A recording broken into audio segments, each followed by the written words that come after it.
Hi everyone, my name is Emily Terpak and I am a realtor in Philadelphia and the surrounding suburbs in Pennsylvania and South Jersey.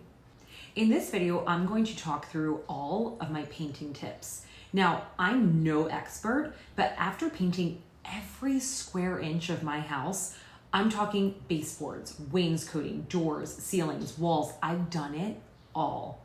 And I've also learned a ton. So don't make the same mistakes that I did and continue watching to learn more.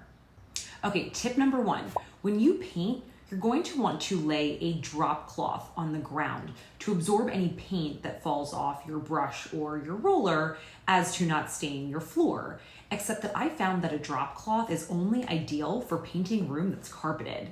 That's because drop cloths have a less likelihood of sliding if it's in contact with a rug or carpet. Plus, if you get paint on the drop cloth and move it before the paint dries, you run the risk of getting it on the floor. That is from personal experience, let me tell you. Now, if you're painting in a room with hardwood floors, my suggestion is actually to use thick paper and tape it to the ground. I'm all about not wasting, so after I was done painting for the day, I would actually reuse the paper and tape it down again in a new spot. I happen to have a roll of thicker paper from my fashion days, but some painting stores also carry different types of paper for this exact purpose. Tip number two, blue painter's tape versus the green frog tape. There's no contest. It's the green frog tape. I feel like it's tackier and adheres better than the blue tape. And don't chance it and go for the more narrow width, although that is cheaper. Go wider, you won't regret that. Tip number three.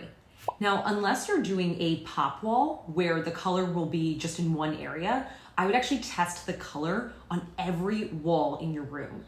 That's because color can look really different on each wall because of the light. I was always shocked what color I ended up liking the best after I tested it on every single wall. Tip number four, have designated painting clothes. I made the mistake of doing the tiniest bit of painting while wearing my everyday clothes. So guess who now owns designer painting pants? Of course, I continued wearing them from that day forth, and that's why they're in the shape they're in. But once I got the first spot on them, there was no turning back. And now I also own painting shoes by Allbirds. You probably didn't know that they made painting shoes, did you?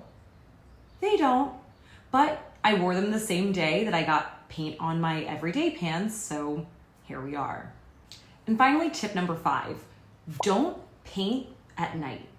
Maybe this seems obvious, but I found myself painting at all times of the day, in between appointments, and without adequate lighting, you'll either miss a spot or you'll go over the same spot 4 times and realize it's a shadow.